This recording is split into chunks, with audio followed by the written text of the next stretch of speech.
sont allumés. Hey, salut à tous, bienvenue pour ce nouveau numéro de Pourquoi Buffy c'est génial, épisode 51. Ouais, on est content. Nous écoutions en guise de générique début un petit morceau intitulé The War Begins, la guerre commence, de Robert Duncan, extrait donc de l'épisode qu'on va commenter aujourd'hui. Alors, épisode très important, épisode qui nous tient à cœur, hein, parce que... Ah, d'accord. Oui. Épisode spécial misogynie. Ça nous tient à cœur, du coup, c'est ça. Bah, c'est ma grande passion. Le spécial misogynie. La misogynie, à rabaisser les et femmes. le patriarcat. C'est ça, j'adore ça. Je suis bien évidemment bien, ce podcast. accompagné de mes masculinistes préférés, Riley et Clément. Comment ça va, les incels? Salut les mecs. Salut tout le monde. Allez, prêt à objectifier des femmes, à les rabaisser, non, on n'était pas au courant. À moins les payer, tout ça. Oh bah évidemment, c'est normal. On n'avait pas pareil quand on faisait ça au début. Ok, d'accord, très bien. Allez, fin de la blague. Bah oui, parce que sinon... Enfin si, on en rajoute une petite couche, Allez. parce que oui, il n'y a pas d'invité. Oui. Pour parler ce soir de l'infériorisation des femmes, parce que nous en sommes nous-mêmes des experts, parmi les meilleurs de France, hein, selon le dernier classement de Bigard Magazine. Allez. Ah oui, bonne vanne ça. Oh la Ah oui, aussi, ouais. Sartman. C'est terminé pour les vannes. Ok, il y a le chat qui est là. On dit bonjour au chat. On dit bonjour au chat. On dit pas le sommaire avant. Non, on dit bonjour au chat. Non, on dit d'abord bonjour au chat. Bonjour. Ils sont là, ils nous attendent. Salut à tous, ça fait plaisir de vous retrouver. Bah ouais, le chat est là. Bonjour tout le monde. De quoi on va parler, Riley? Dis-nous tout. Donc oui, nous allons donc faire des gros bisous pour commencer, comme d'habitude, on a encore plein de gros bisous à faire. Ensuite, ce sera la rubrique Actu de Big M, le 4e mousquetaire qui nous réserve encore des surprises, hein, même jusqu'à la dernière minute. Mais oui, nous envoie de nouveaux jusqu'au actus. dernier moment, on a eu des news. Ensuite, donc on commentera l'épisode de Dirty Girl, l'épisode 18 de la saison 7. C'est pour ça que tu parlais de misogynie, hein. C'est le thème principal de l'épisode. Oui, hein, c'est en partie lié, ouais. Donc on parlera de ça, on parlera donc du regard archaïque de l'homme sur la femme, de la guerre et de l'imagerie militaire, on parlera de vin, hein, bien sûr, parce que c'est bon. Ah bah oui. De mise en scène, du personnage de Face, dont on n'a pas beaucoup parlé dans le podcast finalement. Mais qu'on adore. Pas assez. C'est donc un épisode très très riche, hein. D'ailleurs le conducteur fait plus de 200 pages. C'est du jamais vu. Sartman a gratté comme un ouf. Il sera édité Donc, prochainement voilà. chez Folio. Dans Bigard Magazine peut-être. Hors série. Voilà. Ensuite, après la petite conclusion, ce sera un nouvel épisode de notre série audio Reaper, oui. sur la jeunesse de Tonton Jack. C'est le meilleur épisode jusqu'ici. Hein. C'est le meilleur épisode. Et enfin, les 6 thèmes Buffy, tu vas aimer ça, de notre rubrique coup de cœur. On a hâte de parler de tout ça. Je vous rappelle le principe du podcast. Nous faisons des commentaires audio d'un épisode de Buffy que nous regardons en direct ensemble pour mieux comprendre la série et l'apprécier. À sa juste valeur. Le podcast est un peu partout sur les internets, mais si jamais il n'est pas sur votre appli de podcast préféré, vous nous le dites et on verra si on peut y remédier. Ça existe aussi en vidéo sur Dailymotion et YouTube. Pour vous rappeler, tous les liens sont disponibles sur notre blog pourquoibuffycestgénial.wordpress.com, tout attaché, et vous pouvez même nous retrouver en passant par nos sites partenaires Bonus Tracks Podcasts, je dis le S de podcasts parce que je suis un américain, et groupe13.fr. Tout de suite, c'est l'heure de la rubrique des gros bisous. Timmy's down the bloody well, and if you make me miss it, I'll do what? Lick me to death? This is a time of celebration, so sit still and be quiet. Is everyone here very stoned? I love you, Xander. I'll never leave you. I'm the one who sleeps with you and feeds you, bathes you. Yeah. I see your and raise you a yeah. She bathes you? Nothing can defeat the penis. Donc des gros bisous. Oui, alors moi j'ai un gros bisou pour Gulliver l'aventurière qui fait des illustrations, notamment des trucs sur Buffy. Faut aller voir ça, c'est sur Instagram. Hein. D'accord. Apparemment, alors vous savez que l'Instagram, j'ai beaucoup de mal, mais voilà, notre spécialiste Instagram nous a conseillé d'aller voir ça. Big M qui d'ailleurs, Marine nous précise, Bigard Magazine, c'est Big M en fait. Il fallait pas le dire, c'était un secret. Ouais, tant pis pour lui. Mais ça, Big M, Big Magazine. C'est vrai ouais, qu'il s'est pas foulé quand même. quand même. Non, c'était un peu, ouais, c'était facile de Très bonne trouver. blague, Marine. Riley, vous aviez des gros bisous peut-être? Oui, j'ai des gros bisous à faire aux fantastiques auditeurs et auditrices qui nous ont mis 5 étoiles sur iTunes. Ah, ça c'est très bonne idée. Cool. Ça c'est très gentil. Avec des commentaires super gentils, donc on fait des merci et gros bisous à Jus de Citron, Juju Petit Chat du 64 et Aurélie. Et n'hésitez pas à mettre des notes. Mais il n'y a pas que iTunes d'ailleurs, il y a aussi Podcast Addict, tous les sites de podcast, faut nous noter et mettre des commentaires. Tout à fait. Tu le fais toi, Clément? Moi je l'ai fait. Après, Ah ouais. j'ai fait ma j'ai mais fait avec ma les dose différents de- pseudos qu'on des- s'était dit. Ah oui, dont les Russes là. Oui. Oui, d'accord. Je vais m'en occuper dès demain. Je voulais aussi faire un gros bisou au podcast Est-ce que tu buzzes? Hein, pardon? Ouais, Est-ce que tu buzzes? Ah oui, Seulement le week-end. Ok. Et qui se lance dans une série de podcasts sur Buffy. Putain, on est très Ils font fort. un podcast par saison. Sympa. Et j'ai écouté celui sur la première saison, c'était très sympa. Et ils nous font même des gros bisous. Donc écoutez, Ah bah gros bisous en retour. gros bisous les gars. Et aussi, On est tous, tout le monde est vacciné ici, on a le droit de faire des gros bisous, on est d'accord? oui, non mais nous c'est. On met pas en danger les gens. On est en distanciel, un gros bisou distanciel. D'accord. Et alors ça je vous l'ai pas dit les gars, mais figurez-vous, et les auditeurs ne savent pas non plus, mais j'ai un chat maintenant. Le gars en parle toutes les 3 minutes de son chat. Et alors, Juste pour le podcast, c'est formidable. mon chat il s'appelle Spike. Ah oui, c'est vrai. Oui, c'est vrai. Oui, Oui. c'est Ah ouais, c'est vrai. Non, ok, c'est son surnom pour les internets. Quand il se mettra au podcast, il sera appelé Spike. Mais là, je vous dis pas son C'est son nom. Un peu identité secrète. un peu de vie privée. D'accord. Parce que Donc j'espère qu'il écoute à la maison. Je lui ai laissé de toute Normalement, façon ouais. YouTube ouvert, donc il est censé m'écouter. j'espère qu'il va commenter et faire vivre le chat. Espérons. Ouais. Donc tu fais un gros bisou à ton chat, c'est ça l'idée? Oui. Ok. Et j'ai le droit, ce sera pas coupé au montage. Je sais pas, on verra. Ok. Ah, ça faisait longtemps. Donc Clément fait des gros bisous. Non, moi j'en ai pas. J'ai pas de gros d'accord. bisous. Ça fait un moment que j'ai pas de gros bisous, mais j'en aurai bientôt. Même pour le chat de Riley avec qui t'as passé le week-end, j'ai entendu C'est vrai dire. qu'il y a eu un truc qui s'est Il y a eu un rapprochement. passé. Il y a eu un rapprochement. Bah en fait, j'ai pas envie d'en parler là. Non, mais cela ne nous Regarde pas. Tout de suite la rubrique Actu. The world's gonna want to know about Buffy. You had sex with Giles? Does he mention the cheerleaders? Because we were on. Twice? Hey, Jonathan, over here. Quick photo, please. What's the prophecy? 5 people have died. In a car crash. Murder? What murder? You're not here about the review? God, doesn't anyone write in to praise the cheerleaders?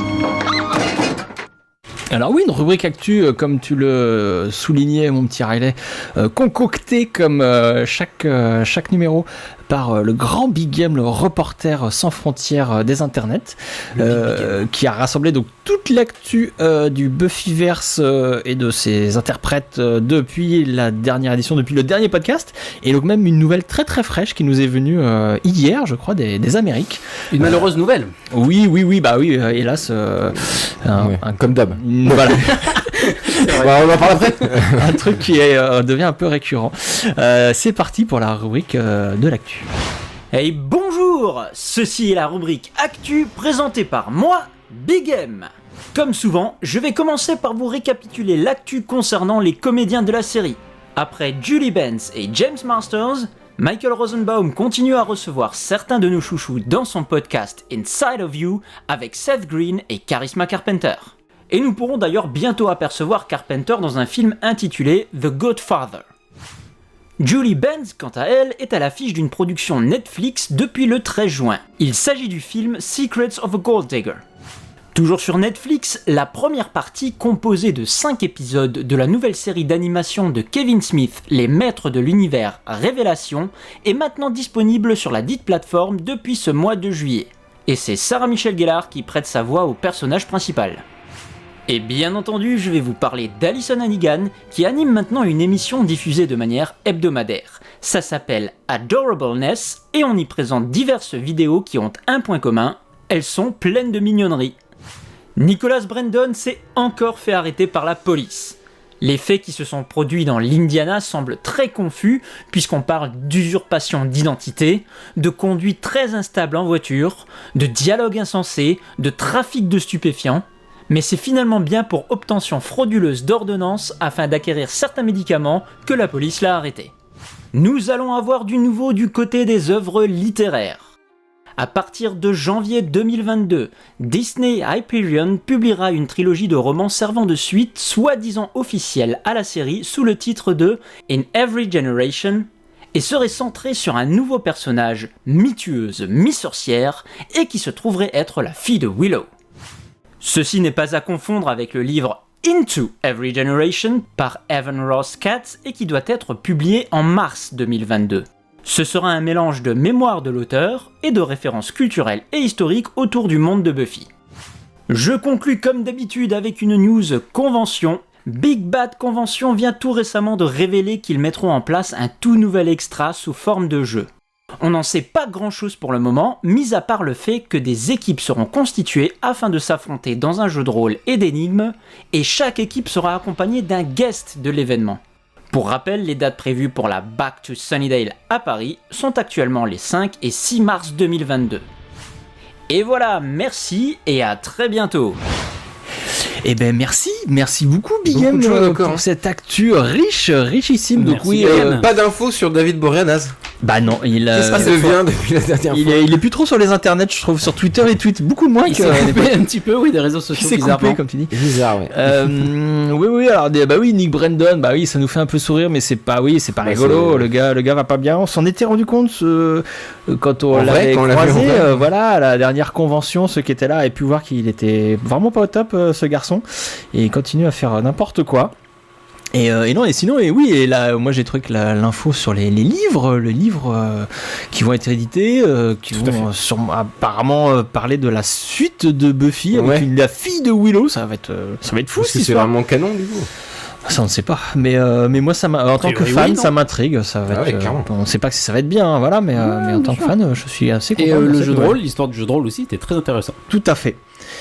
Parce que donc Allez. on est d'accord qu'il n'y a aucune info sur David Boreanaz, on est d'accord. Alors, on a vérifié, Big M a enquêté longuement. Il a cherché sur tous les sites obscurs pour retrouver des nouvelles vidéos de David Boreanaz. Et non, pas de news.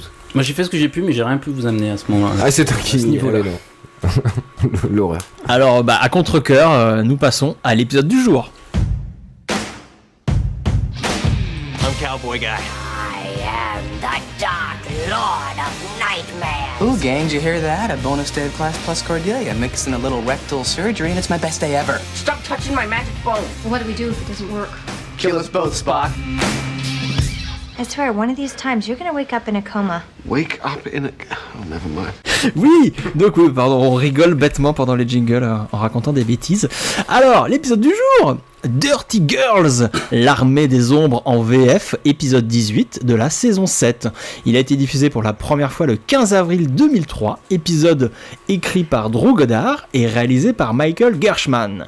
Des infos peut-être Riley sur ces deux personnes qu'on commence à connaître, hein, qu'on a Mais déjà oui. évoquées dans le podcast, mais ça fait pas de mal d'avoir des petits rappels. Oui, pour rappel, Drew Goddard, c'est un scénariste qui arrive en saison 7 de Buffy et qui continuera après à écrire sur la saison 5 de Angel et dans les comics aussi Buffy.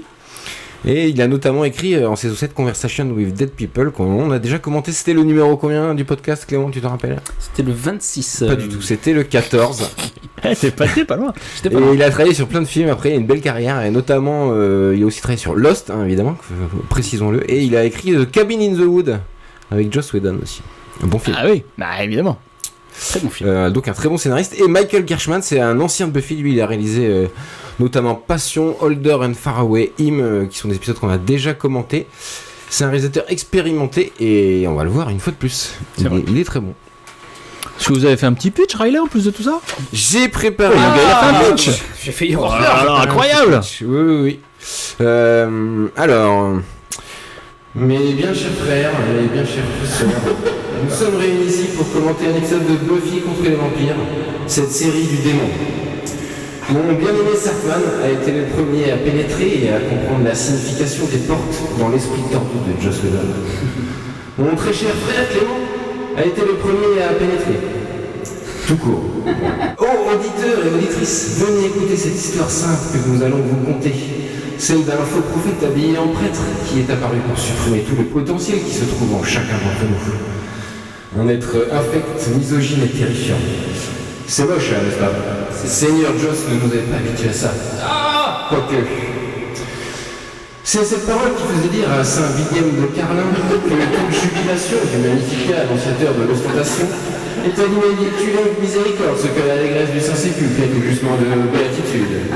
Ou plus clairement pour tout le monde, si habeas corpus te coquet les filles, plus clair avec merdicure. Amen. Voilà, après ce court sermon qui nous a sûrement bien résumé l'épisode, un bon pitch. Vous avez tout compris, j'imagine. Ton meilleur pitch. Je vais maintenant procéder à une quête pour la paroisse. Les sous, s'il vous plaît. Les sous pour la paroisse. Je sais pas s'il y avait référence aux inconnus dans le bingo de ce soir, mais il y en a eu 14 déjà. J'espère que oui. Vous pouvez cocher la case. D'ailleurs, super bingo, il faut absolument. Ah oui, parlons du bingo. Kairis, il nous a fait encore un bingo incroyable que vous pouvez retrouver sur Twitter et même sur notre Discord. Comme ça, vous pouvez jouer en nous Et écoutant. c'est intéressant, voilà. Nous, moi, je me suis refusé de le voir avant la fin de l'épisode. Bah oui, ça nous influence. On l'a pas regardé encore. On est impartiaux. Mais il a déjà mis plusieurs fois les inconnus, donc peut-être qu'il en revient. Bah, ça aurait été la bonne pioche. Est-ce qu'on a des choses à ajouter avant de lancer cet épisode ? Je sais que le chat a très hâte qu'on lance l'épisode. Oui, on on repousse exprès. Hein. Peut-être 2-3 bricoles à noter Juste quand même. que cet épisode est très bien. Voilà, c'est tout que je veux dire. Oui, moi je voulais juste rappeler rapidement la saison 7, parce que après on le dit dans le podcast, mais saison feuilletonnante, saison extrêmement feuilletonnante. Contrairement aux premières saisons de Buffy, et juste rappeler que dans cette histoire, la Force, The First en VO, élimine les tueuses potentielles à travers le monde, et Buffy et Scooby-Doo se réunissent pour les entraîner et lutter tous ensemble contre la Force. Ça, c'est l'histoire globale de la saison. Et on arrive sur la fin quand même, c'est important. Mais oui. Parce que là, il résume pas trop les enjeux. D'ailleurs, le previously, bon, on en parle après peut-être. On en parle après. Lançons l'épisode, on pourra parler. Moi je voulais évoquer rapido Bad Girls, parce que c'est vrai qu'il y a un épisode en saison 3 qui s'appelle Bad Girls, donc ça ressemble, le titre ressemble un petit peu, et dire que oui, il y a 2-3 mini ressemblances, comme l'arrivée en ville d'une figure d'autorité masculine, hein, c'est Wesley dans la saison 3 et Caleb ici, et puis cette situation un peu oppressive sur les tueuses qui va les faire des erreurs à la fin de l'épisode. Pareil dans Bad Girls, il y a ça aussi dans Dirty Girls, voilà. Mais ça s'arrête là, hein. C'est 2 épisodes quand même assez différents qui parlent pas exactement de la même chose. C'est juste le type qui qui nous tétille, hein, qui nous rappelle des bons souvenirs. Et ici, notez quelque chose d'assez important, c'est qu'il existe déjà des commentaires audio de cet épisode que vous pouvez retrouver sur vos vieux DVD, hein, vous savez les DVD qu'on arrive à lire nulle part, hein. Moi je sais pas comment on fait pour lire des DVD, c'est infernal. Bah faut aller chez Big M pour lire des DVD. Moi ça marche plus chez moi, c'est insupportable. C'est vrai que c'était bien. Je vais aller chez Big M à chaque fois. Donc il y a des commentaires audio qui ont été faits par Drew Goddard, donc le scénariste, on l'a dit, et il est accompagné du fameux Nick Brandon, hein, qui était déjà très en forme à l'époque. D'accord. Et donc ça se ressent dans les oui, alors il y a un truc de très très intéressant, donc on va expliquer pendant tout l'épisode en quoi cet épisode dénonce le male gaze, hein, le regard masculin sur les femmes, empreint de misogynie. La merguez, il a dit. Et donc c'est le thème central de l'épisode, pas la merguez, le male gaze. Et c'est très très dérangeant parce qu'en fait pendant tout l'épisode Louis Brandon il passe son temps à faire des petites remarques sexistes et débiles, et donc on sent Drew Goddard un peu gêné par ce collègue. Oui, parce que le collègue gênant. Il rigole un peu, mais en fait il était con de base. Il a rien compris à l'épisode qu'il était en train de tourner. C'est comme à la convention. Voilà. Où les autres guests étaient gênés, c'est marrant. Alors, à part ça, il y a quand même 2-3 choses intéressantes à piocher dans ces commentaires audio que j'ai bien évidemment mises de côté et que je vous distillerai au fur et à mesure de nos propres commentaires audio. Si ça vous va, hein, chers auditeurs d'amour.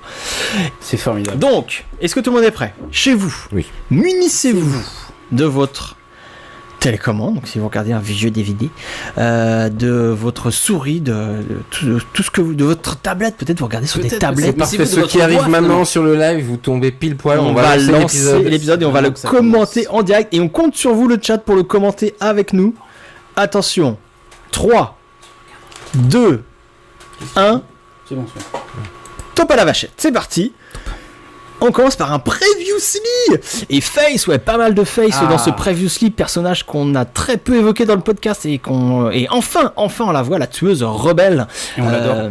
Et en plus de ça, saison 7, saison très feuilletonnante, et donc on nous la résume rapidement, parce que là c'est l'épisode 718, hein, on est en fin de saison 7, et on va nous la résumer rapidement, cette histoire de The First, la force, hein, en VF, qui veut tuer toutes les potentiels, et les potentiels qui viennent se réfugier à Sunnydale, dans la maison de Buffy. Tout à fait. Et la force qui apparaît à travers les morts, bien sûr. Et qui s'avère être une menace beaucoup plus flippante que le reste. It's just a handful. That's what it wants. To erase all the Slayers in training and their watchers, along with their method. And then Faith, and then me. It's the end. No more Slayer.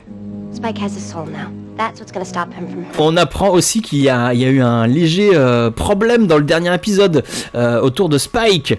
Donc l'histoire Spike a provoqué un conflit avec d'un côté Wood, vous savez le principal, le nouveau principal du lycée, et Rupert qui était pour se débarrasser de Spike, voilà exactement. Personne ne veut lui. Tandis que Buffy voulait... C'est le fils d'une tueuse. Et oui, faut le rappeler quand même. Et Buffy, Spike a tué. Buffy voulait elle défendre Spike et elle a donc cassé la gueule à Wood pour lui dire c'est moi qui décide, c'est moi la patronne. Et voilà, et donc petit conflit avec Giles, le président se termine là-dessus. Ouais, saison 7, beaucoup de conflits, beaucoup moins drôle, on va en parler, mais il y a quand même moins de blagues dans la saison 7. Mais priorité au direct, là, une jeune femme est poursuivie par des vilains moines. On retrouve le genre de scène qui avait ouvert les 2 premiers épisodes de la saison, en Turquie et en Allemagne, où des potentiels se faisaient courser et éventrer par des bringers. Elle est sauvée par un prêtre. Et oui, parce que là, on est aux Amériques. Ouh. Et voilà, heureusement, elle est secourue par un type en camionnette. Et c'est Nathan Fillion qu'on adore. Il a un regard bienveillant, donc tout va bien. Mais oui, il a sa bonne tête de gars sympa. Il commence par être gentil. C'est tout le truc de la scène d'ailleurs. Ça va basculer. Ouais, et puis il fait son petit sourire. Il a son regard, il a son costume de prêtre. Donc on se dit c'est un homme de bien. Et c'est exactement le même. C'est connu, les prêtres, c'est toujours des gens bien. Et voilà, et quand on connaît la suite, on sait que c'est un clin d'œil aussi aux Bringers qui sont eux habillés en moines et qui sont aussi les serviteurs de la Force. Et on va se rendre compte que Caleb, puisqu'il s'appelle Caleb, on le sait pas encore, c'est un peu pareil. Parce que voilà, va y avoir un petit twist, il va devenir très très méchant. Voilà, et dans ce dialogue, c'est bien amené cette espèce de côté creepy qui arrive de plus en plus au fur et à mesure qu'il parle. On dit ok, comme elle en fait. De plus en plus fou. I'm going there myself. I ain't never been, but I expect we could find a police station or... I just need to get to Ravello Drive.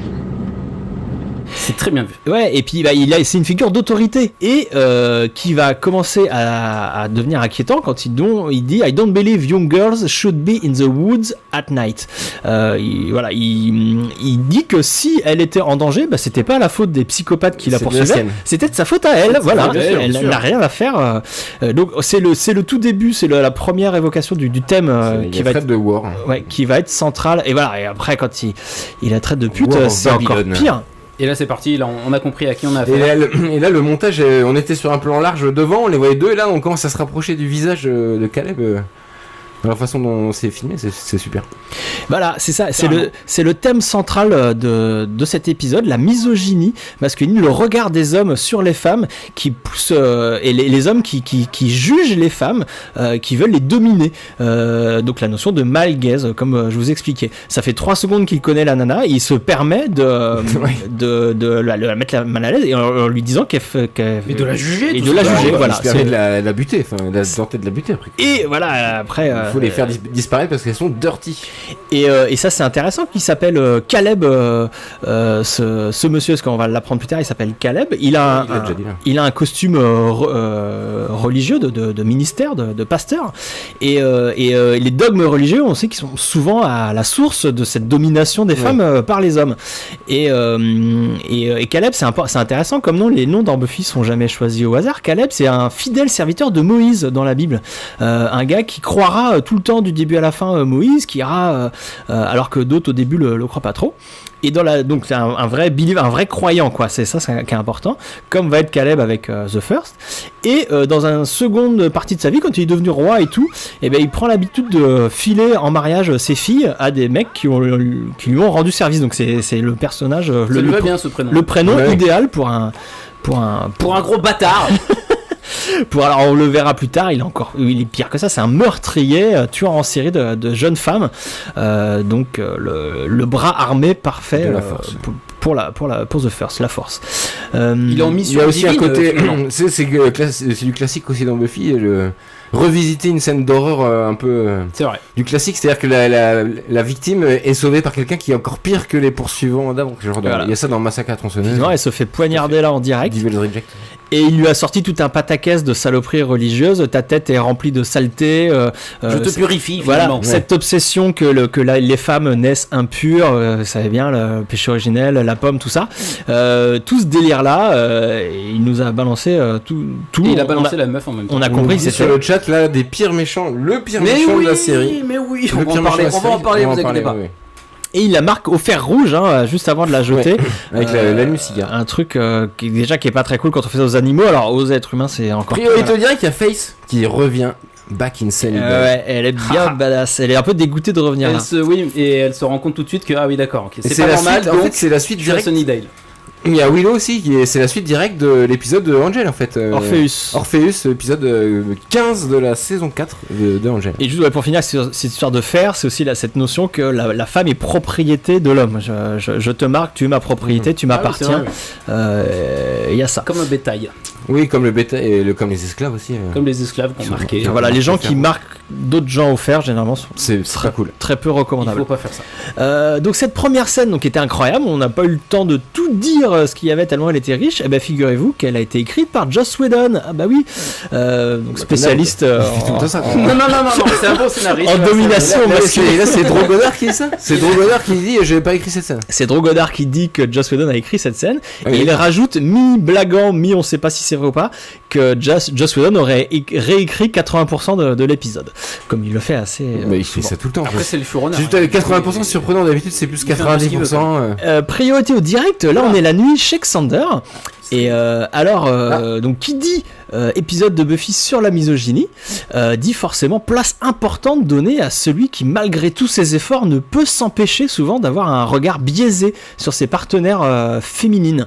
Le grand Xander, tout le spectre misogyne est traité, hein. On a eu avant le générique donc la version hardcore hein, qui conduit le criminel Caleb à tenter d'assassiner une femme, et là on a la version light hein, beaucoup plus calme mais problématique quand même de Xander qui ne peut s'empêcher de sexualiser toutes les femmes qui l'entourent. Il est conscient hein, que c'est des choses qui sont pas top et il les combat. Donc il combat ses pensées libidineuses et elles sont restreintes au cadre du fantasme et du rêve. Car pour info, là nous sommes dans un rêve.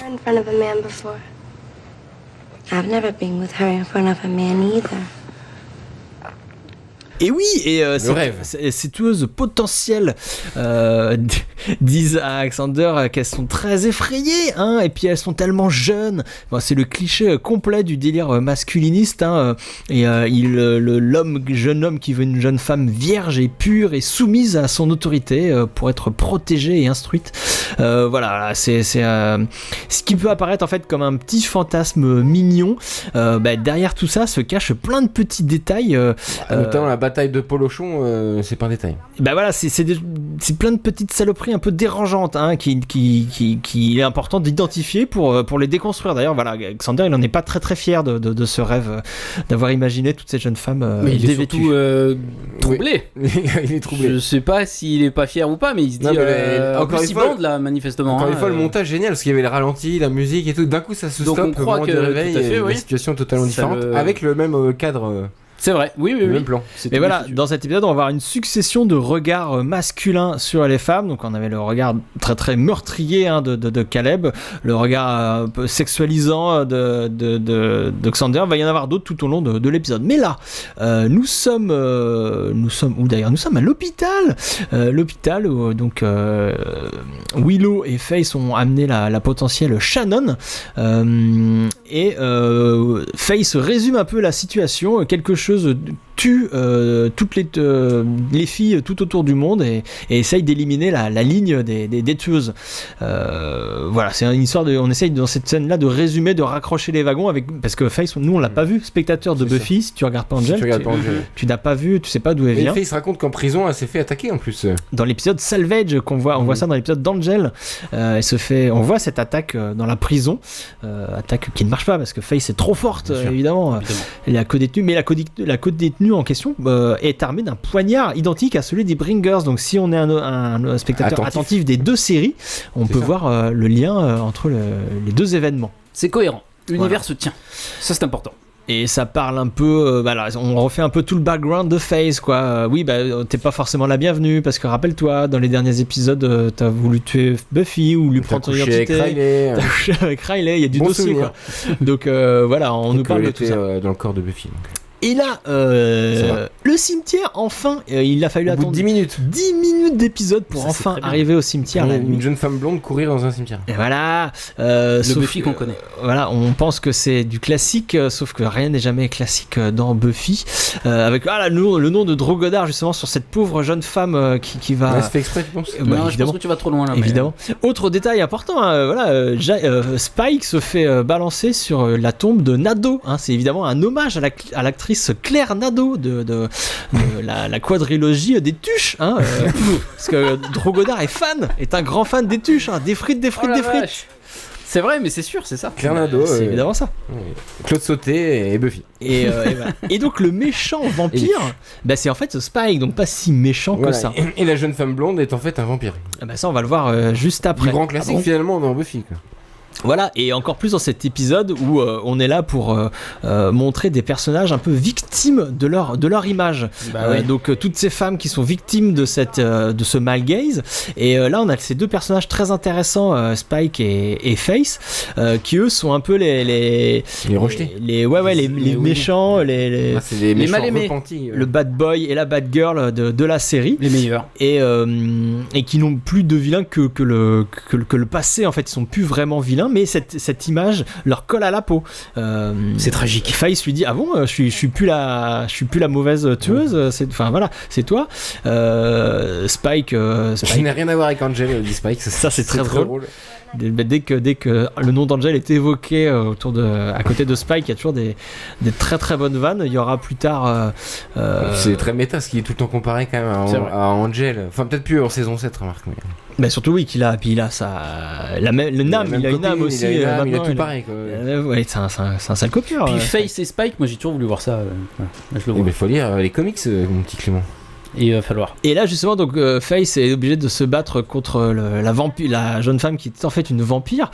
Et il y avait un petit clin d'œil à l'épisode Face Open Trick, la première fois qu'on découvre Face, où elle commence par emprunter un pieu à Buffy en disant hey hi.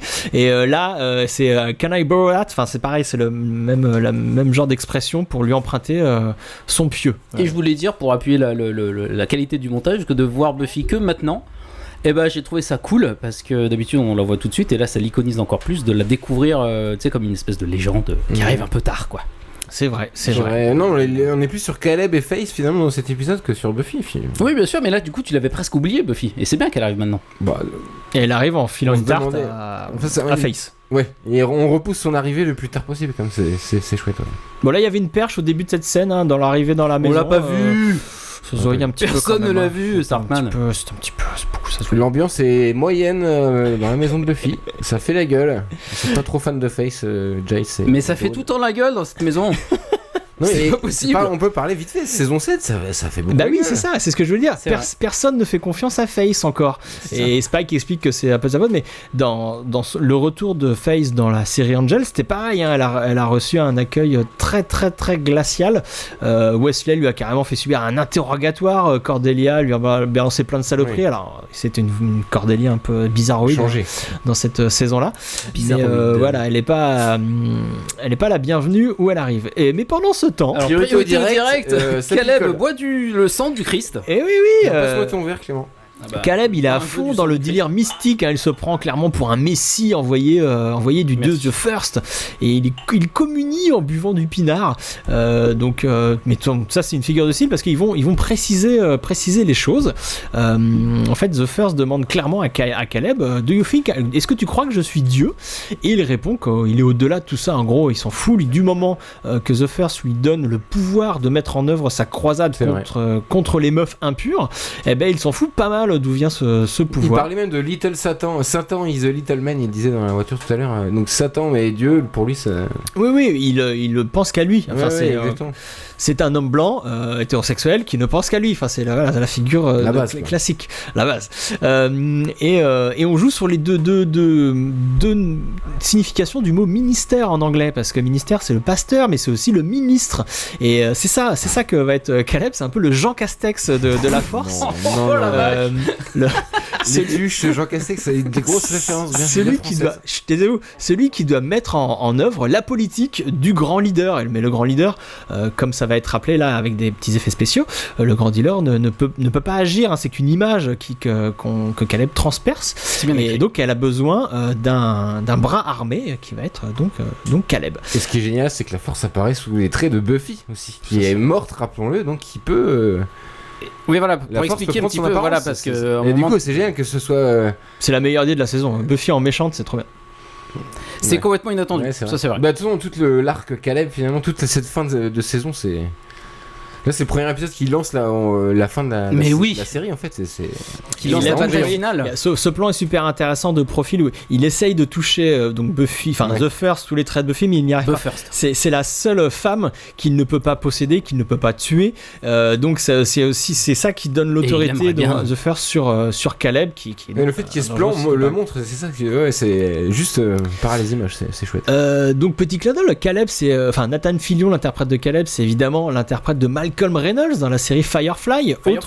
Autre série de Joss Whedon qui a connu qu'une demi-saison, qui s'est fait arrêter très vite, mais voilà, les comédiens de Firefly ont été recyclés entre guillemets par Joss dans ses autres productions. Donc là on a Nathan dans Buffy, on a eu Gina Torres qui est aussi Cobb Adam Baldwin dans Angel, qui a joué dans Angel. Enfin voilà, plein de les acteurs vont être réutilisés, mais la priorité au direct, il se passe quelque chose de fou. Début d'acte 3, nouvelle manière de voir les femmes. Là c'est l'iconisation à la sauce Andrew. C'est Andrew qui présente le personnage de Face en fictionnalisant, hein, comme il l'avait fait dans l'épisode Storyteller. Il fictionnalise cette présentation. Il fait une présentation en fait au potentiel de qui est Face, et ça ressemble à pratiquement un preview ou même une bande-annonce. Et ça arrive juste après la pause pub. Donc le spectateur qui voit ça en direct peut même se demander s'il est en train de voir une bande-annonce. Regarder un teaser. Ouais, ou si l'épisode est vraiment repris. Juste que ça aille trop loin, voilà, ou ça va un petit peu trop loin. Et la Spock. Tout simplement. La gueule à Spock. Et là, parce que voilà, il confond vulcanologue et vulcain. Et donc il pense que Face a tué un vulcain. Donc ça dit, c'est bien fait parce que tu te dis quand même pendant son flashback il y a un truc bizarre. Au bout d'un moment, tu comprends pas, enfin tu sais pas pourquoi, mais tu vois bien que c'est bizarre, et jusqu'à qu'il y ait Spock. Il reprend en reprenant de haut les filles en disant silly Amanda, genre vraiment c'est moi le père de famille et tout quoi. Bah oui, c'est le discours patriarcal. C'est le seul homme de cette scène, et il leur dit mais non, mais je vais vous apprendre la vie, vous savez rien, vous n'êtes au courant de rien. Évidemment, il se fait humilier. Évidemment. Là aussi c'est très très mignon, mais tout ça c'est toxique. C'est un peu toxique, et surtout ça mis en place seulement parce qu'il y a tous vécu des hommes qui ont baigné dans cette culture la norme quoi, du machisme quoi, en gros. Et même le petit Andrew se pense supérieur à ses potentiels. Est-ce que c'est bien étonnant de la part d'Andrew? Non, et puis il y a ça en plus, il parle de Face en disant que en gros Face, on lui pardonne pas d'avoir tué quelqu'un. Pour rappel, Andrew il a buté aussi quelqu'un il y a pas si longtemps que ça, et lui il se pose pas la question s'il a le droit au pardon ou pas. Enfin, il y a deux poids deux mesures effectivement quand on est homme et femme. Et on va en avoir une nouvelle illustration avec Buffy qui vient voir son patron à qui elle a cassé la gueule quand même la semaine dernière. Qui n'a pas rêvé de ça qui n'a jamais rêvé de ça? Et il me jette la première bière. Voilà. Et là, donc ouais, c'est une nouvelle preuve que cette saison 7 est très feuilletonnante, parce que cette scène est, si on n'a pas vu la suite de l'épisode 1, si on n'a pas vu l'épisode précédent, on comprend absolument pas cette scène, et va se glisser une nouvelle illustration des différences de traitement entre les hommes et les femmes, parce que le patron mâle de Buffy n'accepte pas d'avoir sous ses ordres une femme plus puissante que lui, et il la met à la porte. Alors il la met à la porte pour de bonnes raisons entre guillemets, en disant oui mais sur tu mission, tu dois t'occuper de ta mission et tout, mais c'est sans lui demander son avis, et en oubliant que lui il combat le mal et il est principal en même temps. Alors justement, est-ce que c'est pas la meilleure façon de justement d'éviter qu'elle foire les deux missions? Ouais, mais en plus, c'est déjà c'est une été question que évoqué je dans la pose. série plusieurs fois en fait, la double vie entre guillemets de Buffy. Ouais, oui, Et qu'elle s'est toujours battue pour la garder. Justement, c'est ce qui fait sa différence, c'est qu'elle a ses amis, D'accord, ok. qu'elle a une vie quand même d'adolescente. Oui, mais normale. est-ce qu'on peut pas se placer de son point de vue et dire est-ce qu'il vaut mieux pas qu'elle se ménage du point de vue personnel et qu'elle se C'est ce concentre que se dit, ouais, donc t'as un Du discours point de vue- patriarcal là, Clément. personnel Dis donc, Clément. parce que merde, parce que ça voilà, y est. Wood peut gérer sa vie personnelle et sa vie professionnelle en même temps. Buffy parce que c'est une femme ne peut pas. Alors qu'on vient de voir 6 saisons, elle le fait. Donc Ça rejoint, Wood, ça dégage. c'est un gros clin d'œil en fait à cette fausse excuse qui revient en permanence quand des femmes veulent évoluer dans leur milieu professionnel. On leur dit bah non mais si t'as des enfants, comment tu vas faire avec tes enfants? C'est ça, les femmes ne peuvent pas gérer plusieurs choses en même temps alors que les hommes apparemment pourraient. Non, mais là, c'est pas de ses enfants. Mais c'est une métaphore, tu es au courant? Oui, d'accord. Les ok, potentiels ok. sont les enfants de. C'est vrai, excusez-moi, je voulais juste alimenter le débat. De Buffy. Et donc. Priorité direct. Mais là, oui, priorité direct. Spike. Et une scène qui Face à face au lit. tout de suite met une tension sexuelle. Grosse entre tension les deux. sexuelle là. Entre les deux personnages on a très chaud. les plus sexualisés de la série. Là, je vais enlever mon t-shirt.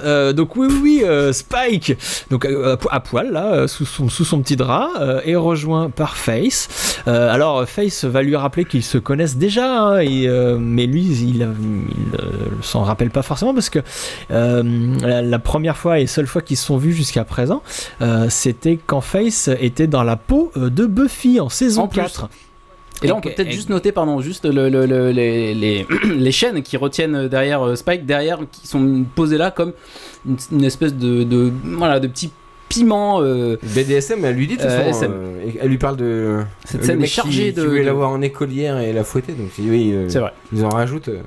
Scène excellente. Alors, je vais le dire parce que c'est pas la scénariste que je préfère dans toute la team Buffy, mais elle a été écrite par Martin Oxon. Donc, soulignons que cette superbe scène est écrite par Martin Oxon parce qu'il y avait une idée derrière ça. Donc, Marty était co-showrunneuse de cette saison, ou même showrunneuse toute seule, je sais plus. Sur saison 6 qu'elle est toute seule. Donc, c'était un peu important quand même parce qu'il y avait un projet d'un éventuel spin-off avec ces deux personnages. Parce que à ce moment-là, tout le monde savait que la série allait s'arrêter, que Sarah Michelle Gellar ne continuait pas, et on envisageait éventuellement un spin-off avec ces deux personnages. Ils ont envisagé des spin-offs sur tous les persos. En fait. C'est ça. Oui. Mais cette scène a été écrite dans cette optique. Qu'est-ce que j'aurais voulu voir un spin-off sur parce qu'effectivement, comme on l'a dit, ces deux personnages qui se ressemblent beaucoup, c'est les mal-aimés. D'ailleurs, vous savez, vous voyez, ils se réunissent dans la cave humide. Et ils n'ont pas vraiment le droit à la lumière. C'est des personnages. Littéralement. C'est les seuls personnages qui fument des clopes. Exactement. Ils sont libres dans leur tête. Tu l'as dit, les deux plus sexualisés, Riley, ils mettent toujours en avant leur plastique et leur corps. Qu'est-ce que je voulais dire de quoi? Que cette lumière est super. Cette cave, on l'a vu éclairée de plein de façons différentes.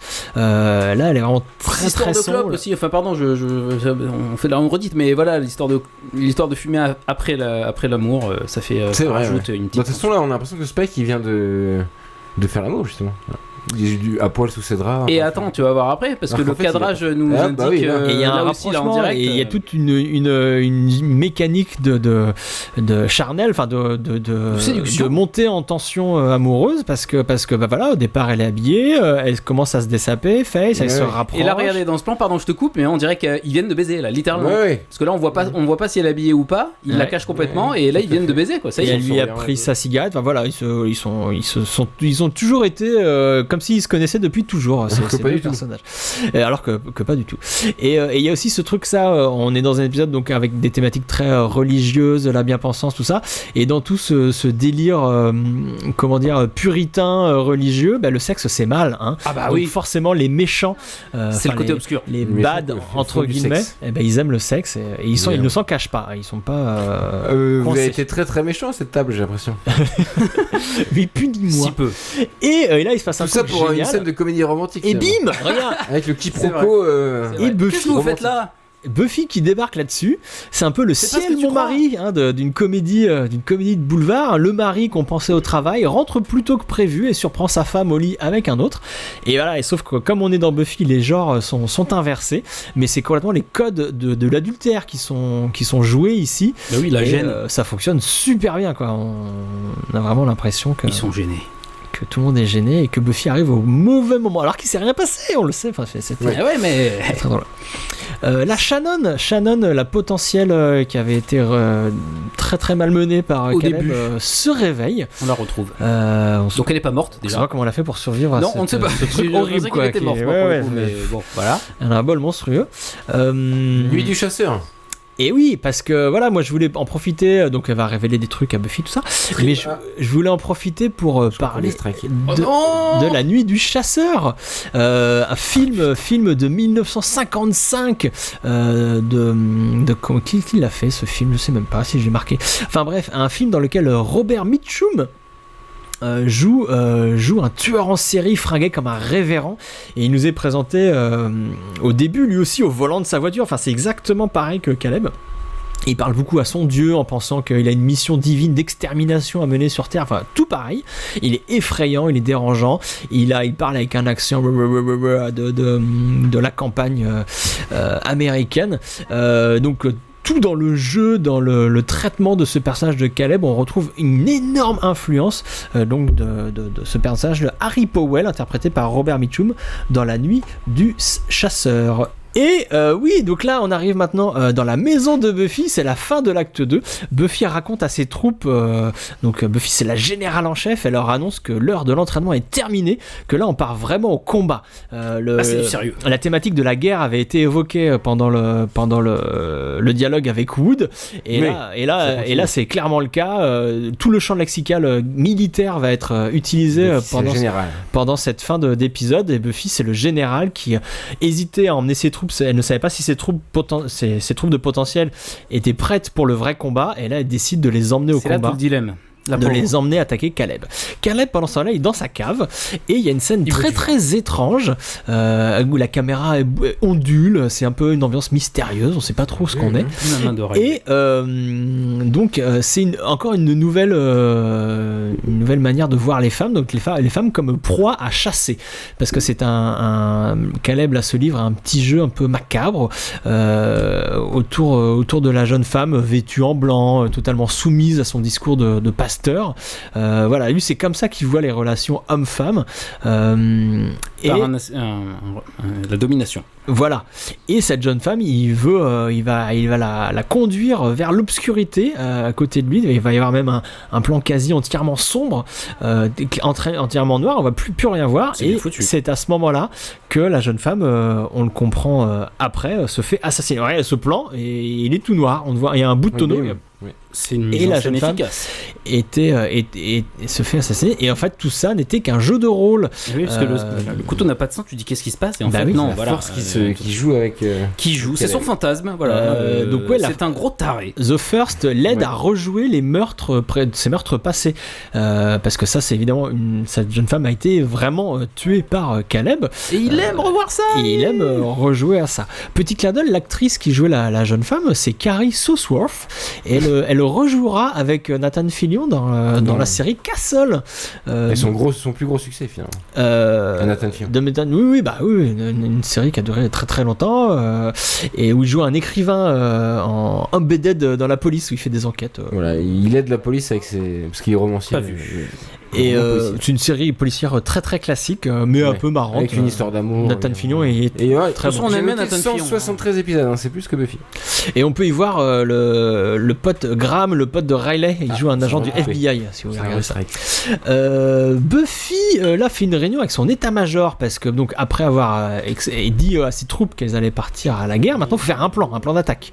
Et donc le chef de guerre réunit ses officiers, donc c'est le noyau de la troupe, donc il y a Jace, il y a Spike, il y a Faith, il y a tout ça, pour faire le plan. Enfin on est complètement comme je l'ai dit dans le registre militaire. D'ailleurs, je vais peut-être trop loin, mais est-ce que son costume à Buffy nous indique pas justement un truc martial, un peu peut-être des épaulettes, de guerrière en tout cas, une épaulette un peu, voilà, tout à fait, une autorité militaire. Toujours très important de faire des points. Et Xander et Jax ne sont pas d'accord. Ils sont pas d'accord, bah oui, c'est les deux vieux mâles de l'ancien monde. Et on se rappelle. Ce qui est terrible en fait, on en parlera peut-être à la fin, mais c'est qu'ils ont raison en fait. Parce qu'elle va dans un piège et ils vont perdre. Donc. Oui, c'est ça qui est terrible. Est-ce qu'il ne fallait pas faire cette bataille quand même ? Si. Mais si, voilà, bien sûr. Même quitte à la perdre, il fallait peut-être. Il fallait la faire, évidemment. Xander perd un œil. C'est terrible. Oh, comme tu spoil. Donc là, Personne ne l'a vu. Buffy et Faith partent en reconnaissance en forêt et on voit bien Jusqu'ici, que tout va bien. les potentiels sont décrits comme une armée, hein, c'est officiel. Les femmes ont déclaré la guerre à la misogynie et vont partir. Et au patriarcat, est-ce qu'on peut le dire Tout à fait. voilà. Et si on reste d'ailleurs sur cette lecture féministe de l'épisode et de cette scène, cette scène nous dit quoi ? Elle nous dit que pour mener ce combat contre la misogynie, les femmes, elles doivent aussi faire la paix entre elles, s'unir. C'est ce que fait Buffy avec Faith en fait. Elles ne l'aiment pas, elles ont tenté de se tuer chacune à plusieurs reprises, mais là on doit oublier tout ça et on doit s'unir contre un ennemi commun, comme ce qu'on entend beaucoup aujourd'hui, hein, les différents courants du féminisme sont divers et ne sont pas forcément d'accord, mais à un moment donné doivent s'unir pour combattre un objectif une cause précis, quoi. commune, ouais, et avoir une chance de le battre. On rappelle aussi à la fin de ce dialogue les épisodes, les événements qui sont passés dans l'épisode Orpheus, enfin dans la série Angel sont évoqués. Comme tu l'as évoqué tout à l'heure, Riley, le fait que Willow vienne à Los Angeles pour aider toute l'équipe, pour rendre son âme encore une fois à Angel, pendant que Faith se baladait dans l'inconscient d'Angel avec l'intermédiaire d'une drogue magique. Aussi Angel parfois. Hein. Il y a beaucoup plus inégal, moi je trouve personnellement, que Buffy. Surtout la saison 4 d'Angel, c'est pas. Mais il y a quand même de très très bons épisodes d'Angel, ouais, tout à fait. Et donc la scène va se terminer, cette scène-là, au Vineyard, et par l'évocation de la cavalerie, hein, donc encore un terme militaire. Et oui, décor du vigneron de Vineyard, de Shadow Valley Vineyard, je crois que c'est ça. J'ai oublié ce que j'ai écrit. Nouveau décor qu'on n'avait pas vu dans Sunnydale et qui est très cool pour tout ce côté aussi thématique, quoi. Et autre clin d'œil à Firefly, parce que Shadow, c'est le nom de la planète de naissance de Malcolm Reynolds, hein, le personnage interprété par Nathan Fillion. Donc là, Xander fait un discours au potentiel sur les qualités de guerrière et de leader de Buffy. Bon, il a tenté, quoi. Oui, alors, et ça met le doigt sur quelque chose d'assez qui peut être dérangeant, hein, pour quand on est non belliciste. En fait, il explique que là, on va faire la guerre et que Buffy, elle est 100 000 fois meilleure que nous et que nous, pauvres mortels, on doit la suivre aveuglément, suivre ses ordres et ne jamais les remettre en question. C'est la définition parfaite du chef de guerre et ça montre l'ambivalence, hein, de ce genre de situation. Parce qu'en cas de conflit généralisé, voilà, si t'es dans l'erreur, le groupe des gentils, en gros, hein, qui met normalement en avant le particularisme, l'ouverture aux autres, la vie en communauté, tout ça, et ben ici il doit fonctionner, ce groupe, comme un mini régime totalitaire, en gros, autoritaire en tout cas. Et l'individu doit s'effacer derrière le chef. En fait, c'est ce qui est de Buffy, est chef de famille et devient chef de guerre. Chef de guerre, là, elle est complètement chef de guerre. Et encore une fois, elle l'a pas voulu. Et donc c'est super ambigu, mais c'est volontairement ambigu. Une manière, et je reviens là-dessus, de dire qu'il faut passer par des choses pas très cool quand on fait la guerre, quoi. En fait, la guerre, c'est sale. Pour se construire, le discours de Xander est excellent, là. This time, not literally. And I'm telling you right now, she cares more about your lives than you will ever know. You gotta trust her. She's earned it. Damn. I never knew you were that cool. No, you always were a little slow. I get that now. All right. Bah oui, c'est là où Andrew pleure d'ailleurs, il me semble. Oui, il verse sa petite larme. Parce qu'il y a aussi peut-être un truc méta, c'est-à-dire que moi en tant que fan, j'ai kiffé ce moment-là parce que ça me fait penser au discours, genre Aragorn avant le début d'une bataille ou dans l'Armée des Ténèbres.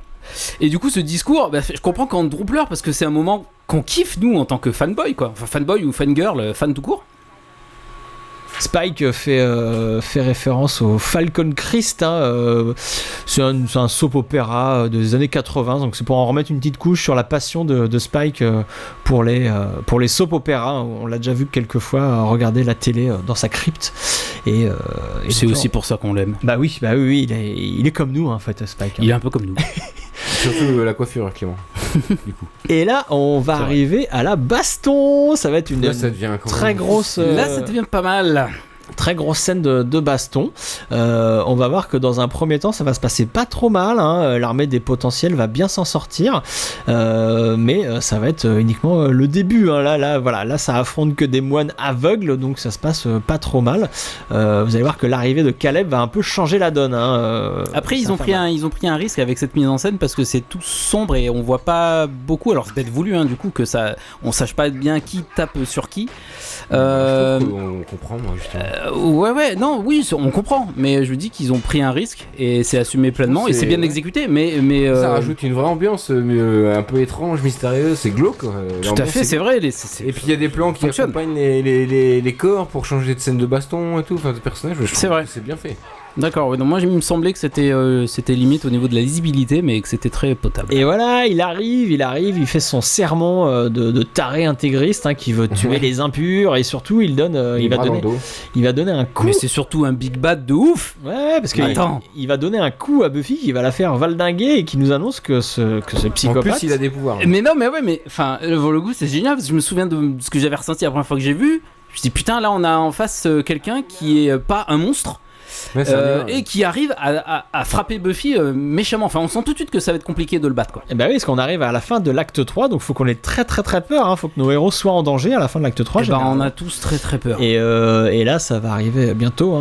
Most of flame, with that most precious invention of all mankind, the notion of goodness. Slayer, il va dire taupe, tu vois qu'il va dire taupe. Est-ce que Caleb va dire taupe avant de attention, taupe. Taupe, et voilà. Ouh là là. Il l'a déglingué, la pauvre. Ah bah ouais, là ça fait mal. Qu'est-ce qu'on a d'autre? Il est très bon. Coupure pub déjà. Caleb est très très bon. Caleb est très très bon. Et donc il est donc super fort. Ça nous rappelle un peu la première baston face à Glory. C'est vrai, ouais. On a commenté il y a pas si longtemps que ça. Elle défonce l'immeuble. Et c'est la même idée que montrer que ce super méchant va pas juste être le Freak of the Week. Il va falloir quelques épisodes pour en venir à bout et qu'il a un potentiel de nuisance relativement important. Le décor, les tonneaux de vin qui se percent et tout, c'est excellent. Parce qu'on voyait pas énormément de sang dans Buffy et du coup c'est une vraie. C'est du vin. C'est habile. Oui, c'est du vin, mais ça fait flaque de sang. Qui annonce le sang que Caleb veut verser. Il veut tuer tout le monde, quoi. Il veut faire couler le sang. Il veut faire couler le sang impur. Lui, il est dans son bon droit, finalement. Et c'est là que les premières potentiels commencent à mourir, à attaquer. Une guerre, forcément. Il y a des pertes. Face à face contre Face, excellent. Elle se défend quand même, plus que Buffy. Ah bon? Bah Buffy elle s'est pris un coup, elle est KO. Bah elle va revenir là, elle va lui mettre des tartes. Ah bon? Je crois. N'empêche que Face qui se bat contre Caleb, il aurait pu péter le bras à Face, il lui met juste une gifle, je me suis dit. Parce mais qu'il a pété c'est pas la première fois que dans cette série, des fois, ça va un peu, c'est un peu facile, donc voilà. Et cette histoire de vin qui coule, moi je trouve c'est très efficace. Bah ouais, non, mais le décor est super. Comme tous les méchants nuls, ils pêchent aussi par orgueil un peu, ils se croient. Il parle déjà. Il parlait pas de parler. Il fait des punchlines et tout. Il se bat en marchant, tranquillou. Voilà. C'est Nathan Fillion aussi qui apporte peut-être ça au perso, non? Peut-être. Il a ce côté un peu désinvolte et tout. Moi je le trouve d'autant plus inquiétant, ce personnage qui arrive à taper facilement sans trop faire d'efforts, quoi. Après je sais pas si t'as suivi Firefly à l'époque et que tu le retrouves là-dedans, et qu'est-ce que tu... Alors moi j'ai vu Firefly après, du coup mais moi aussi, mais voilà. Ah oui, si t'as commencé par connaître Malcolm Reynolds, qui est quand même un mec assez sympa. Ou alors même, au contraire, si tu connais beaucoup Castle, parce que c'est quand même beaucoup plus récent, et que tu le découvres là-dedans, en prêtre psychopathe. Maintenant, il vaut mieux le découvrir. Je pense que Nathan Fillion, il faut le découvrir là. Ouais, bon, mais il faut le découvrir en Caleb.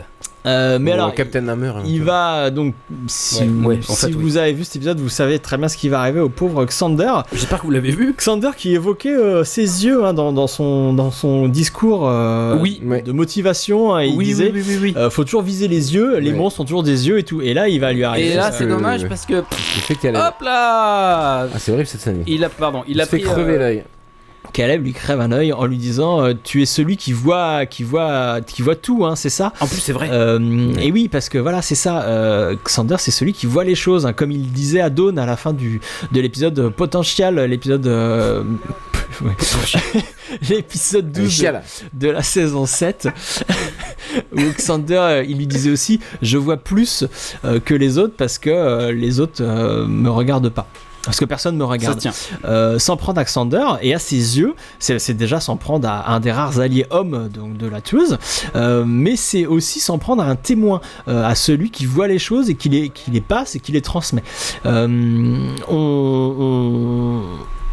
On vient de voir il y a quelques minutes son discours qui motivait les potentiels. Sans son discours, sans son rôle de transmission, peut-être que les tueuses les potentiels ne seraient pas allés à la bagarre. Évidemment. Et si on reste sur une lecture politico-militaire comme de cette fin d'épisode, on peut voir en Xander l'image des médias qui couvrent un conflit, qui sont là pour rapporter les faits et nous dire si une guerre aussi terrible soit si elle est légitime ou pas, si on peut la faire, on peut la faire dans quelles conditions on peut la faire, tout ça. Okay. Xander, c'est en ça qu'il est témoin de tous les actes, et faire perdre une partie de sa vision à Xander, un témoin, c'est dommage. C'est absolument pas anodin. Surtout que tu te dis quand tu vois l'épisode, non, il peut pas avoir perdu un œil. Surtout que je sais pas, je crois que t'en parles après, mais que Whedon a envisagé de tuer Xander à la place du crevin, avec carrément le buter. Il a été, ça été pas mal aussi, suggéré de faire mourir Xander et qu'il revienne sous les traits de The First en fin de saison, mais ils se sont dit que finalement on a préféré le garder et le blesser. Par contre, c'était important de le blesser violemment, gravement. Il est méchamment blessé. Drew Goddard. La série, c'est ultra violent. Ouais, Drew Goddard dans les commentaires audio, il dit que Xander représente la maison. C'est lui qui répare la maison. Ça, en plus, c'est le charpentier de l'équipe. C'est lui qui fait tenir la famille Buffy debout. Et en s'attaquant à Xander, Caleb touche la famille. Il touche nos cœurs en plus. Ouais. C'est un final extrêmement sombre parce qu'à la fin donc il y a tout un monologue de Caleb encore dégueulasse sur Caleb. Il ouvre et il referme l'épisode. Ouais, un délire biblique sur toutes ces mêmes choses nulles, et où il doit buter la première femme, la Dirty Girl, tout ça sur le péché originel, tout ça, et là-dessus Buffy déambule dans les rues un peu paumée, ne sachant elle va toucher le fond, pas dans cet épisode. Enfin, déjà, ça va mal, c'est encore après qu'elle touche de plus en plus le fond. Ah oui, t'es terrible fin de saison. T'as merdé, c'est fou. Alors, heureusement, il reste quelques épisodes pour battre Caleb. Tu me rassures. On va passer à la conclusion. Oh my god. It's a sombrero. And it's on your head. Can you believe the Watchers Council let this guy go? Hey, did everybody see that guy just turn to dust? What kind of a monster is he? Crazy freak, vapid whore. Everybody, Giles has a TV. He's shallow like us. Eh oui, conclusion donc de cet épisode assez extraordinaire. Donc Drew Goddard, moi je trouve qu'il a tout compris à la série, ce mec. Les dialogues de tous ces épisodes, et de celui-là en particulier, sont drôles, sont percutants. Et on retrouve l'énergie des premières saisons, tout ça parce qu'il était avant tout un gros fan de la série avant d'en devenir scénariste. Il a regardé. Un petit détail aussi amusant, Emma Caulfield, donc l'interprète d'Anya, elle est créditée dans cet épisode, mais elle n'apparaît pas. En fait, dans le scénario, le personnage d'Anya était présente. Non, elle était censée être tournage. Non, elle était là, mais elle n'avait aucune réplique en fait. Donc ils se sont dit autant pas la faire venir en fait. Elle était censée être là dans les scènes de groupe dans la maison. D'accord. Mais logique finalement. La scène où Xander se fait estropier l'œil. Estropier l'œil. Ouais, je dis ça, ouais. C'est compliqué. Et pourquoi pas figurez-vous qu'elle existe dans le livre de coloriage Buffy. Vous savez que tu as fait le week-end dernier, Clément. Tout à fait, c'était génial. Est-ce que vous avez des choses à ajouter, vous, en conclusion, messieurs? Tout à fait. Alors oui, plein de choses, mais moi je suis paumé dans ce qu'on n'a pas dit. Alors attends, j'essaye de m'y retrouver. Clément, alors peut-être.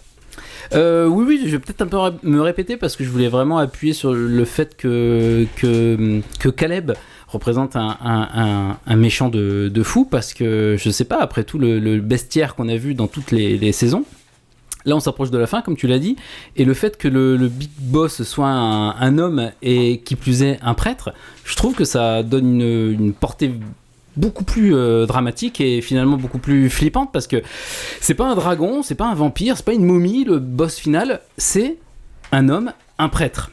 Voilà, donc ça déjà c'était assez notable, et puis dans l'ensemble je trouve que de toute façon cette saison elle est mieux amenée, elle est mieux écrite, elle est mieux filmée, Et les lumières, c'est pas toujours le cas. Les lumières donnent un cachet supplémentaire. Et bon, bah, la perte de l'œil de Xander, on est surpris parce que c'est complètement inattendu. Et puis on commence à avoir peur pour le Scooby Gang. En fait, du moment que lui a perdu son œil, tu te dis d'accord, donc là ça craint. Mais pour moi, je pense que c'est une des meilleures bastons de toute la série, quoi. Niveau tension, intensité, pas au niveau Corée, mais au niveau conséquences et tout, quoi. Enfin, tout à fait, c'est vrai, pas au niveau Corée. Et t'as raison, là Xander il prend très cher et c'est irréversible, c'est pas juste un petit. Bah oui, il coup, s'est quoi. pas cassé le bras, quoi. Ouais, donc je commence à avoir peur. Ouais, et puis on l'a dit dans le podcast, mais Whedon envisageait de le tuer à ce moment-là, donc c'est quand même. Alors là, il le tue pas, mais il lui donne un truc irréversible et. Mais il disait qu'il voulait finalement échanger d'avis et pas le tuer parce qu'il y restait trop peu d'épisodes pour gérer les conséquences de la mort d'un personnage aussi important que Xander, du coup.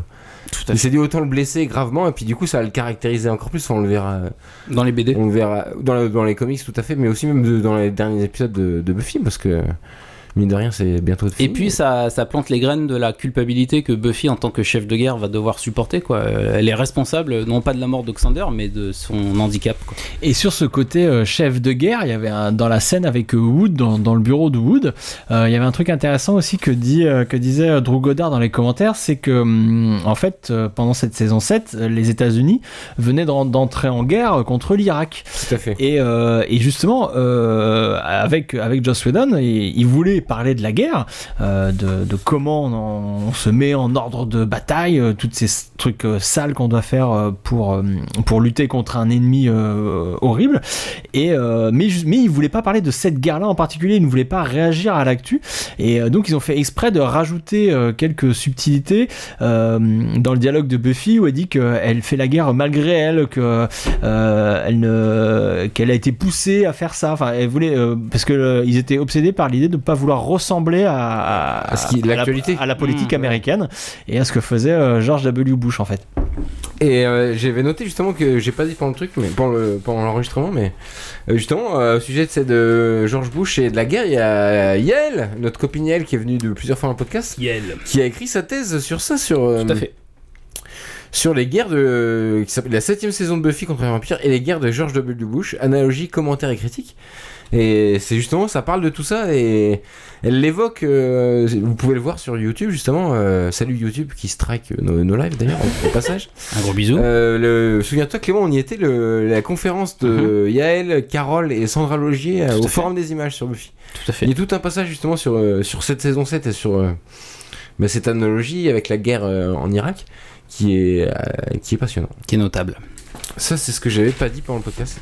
Et là maintenant tu l'as dit. Ouais, non, d'autres choses. C'est formidable. J'avais un site très important que j'avais noté que j'ai pas eu le temps de dire. Il y a une référence à un excellent film qui s'appelle Glitter avec Mariah Carey. Ah oui, d'accord, on en est là. Donc. Dans la scène géniale, dans la cave humide avec Spike et Face. Voilà, et dans Glitter. Tu fais bien de comédie musicale.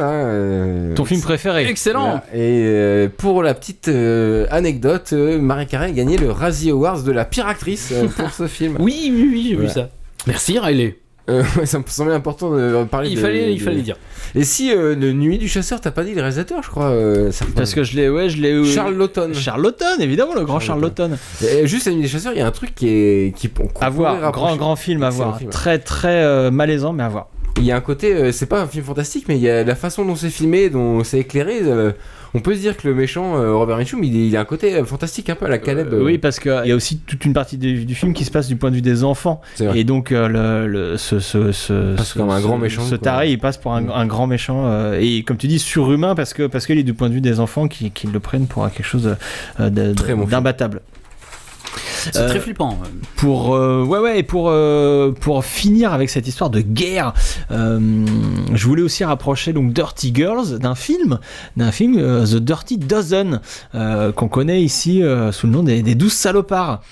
Donc voilà, au-delà de la similarité du titre, donc ce film de 1967 de Robert Aldrich qui raconte comment une douzaine de types sont recrutés dans une prison militaire pour être envoyés dans une mission spéciale, une sorte de mission suicide pendant la Seconde Guerre mondiale. Et alors on peut voir plein de points communs entre les deux œuvres. Il y a les références religieuses évidemment, parce que c'est 12 salopards, c'est les 12 apôtres, tout ça. Il y a un des personnages qui est très mystique et qui déteste les femmes comme Caleb. Enfin voilà, il y a plein de petits. J'ai cru que t'avais dit Clément.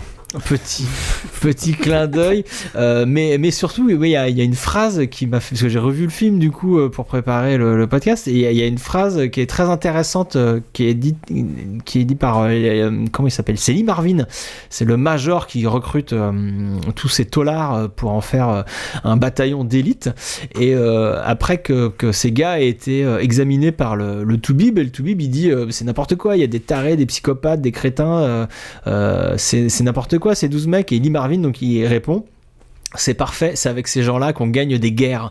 Et déjà c'est très drôle, et c'est vraiment une phrase qui est importante, parce que oui, la guerre c'est ça, la guerre c'est sale, on la gagne avec les méchants, donc c'est pour ça dans cet épisode qu'on rappelle Face, c'est pour ça que Buffy tient à garder Spike à ses côtés, on a vraiment besoin de tout le monde dans une guerre, même des gens sur lesquels on comptait pas forcément au début. Il y a David sur le chat qui nous dit que c'est Suicide Squad, en fait effectivement Suicide Squad n'a rien inventé finalement. C'est le même scénario. Ah d'accord, je connais pas du tout. Mais avec des super-héros, enfin des super-vilains du coup. Ah d'accord, ok. Bah oui, non mais c'est Margot Robbie. Et Margot Robbie aussi, il y a Margot Robbie. Il y a Margot Robbie. Est-ce qu'on a d'autres choses à dire en conclusion? Ah si, le côté chef de guerre qui continue à être développé, le côté de chef de guerre de Buffy qui continue à être développé dans les comics saison 8. Où elle gère justement toutes les potentiels qui sont devenus. Ah bah oui, puis là c'est devenu un bataillon d'élite. Ouais, il y a carrément, il y a un vrai côté militaire avec chacun. Buffy dirige un vrai groupe ultra organisé avec une vraie hiérarchie des gadgets. Si ça, vous êtes curieux de cette Buffy, cette version de Buffy, allez poursuivez avec les comics. Une très belle conclusion. On va maintenant passer à la rubrique. Il n'y a plus de chouf. Bon, il y a fin de podcast. Il y a plus de chouf. C'est terminé. On va maintenant passer à la rubrique préférée de nos auditeurs et nos auditrices. Au sujet décrété. Bah, c'est Reaper, c'est votre feuilleton. Le feuilleton que vous attendez tous. Alors aujourd'hui, quel épisode on écoute, Riley? On écoute le 5e épisode de Reaper déjà. Oula, déjà. On arrive bientôt à mi-saison. Hein. Ouais. Mais c'est le meilleur épisode. Ce sera en 12 épisodes. C'est le meilleur épisode. Qui s'appelle Death Record et qui est, je pense, qui est beaucoup plus long que les autres. Préparez-vous. Bah, on a tout donné. Le monde de la musique, c'est ça qui est. L'industrie musicale. L'industrie musicale qui utilise la magie et tout, vous allez découvrir ça. On a deux doigts de la comédie musicale. Hein. Ça commence en chanson, effectivement. Bah, allez, tout de suite, c'est parti. On met ça, et puis gros bisous à Lorraine qui fait Reaper avec nous. Alors c'est le moment de. Il y a beaucoup de guests. De remercier toutes les voix magnifiques qui ont participé à cet épisode. Donc Lorraine, il y a Émile et Guy qui était venu dans le podcast. qui était venu dans le podcast, qu'on fait deux voix formidables. José aussi. On a également José, on a Arnaud et Amandine, enfin tous les copains qui ont prêté leur voix à cette belle aventure. Et évidemment Big M, notre narrateur formidable. C'est parti pour l'épisode 5 de Reaper.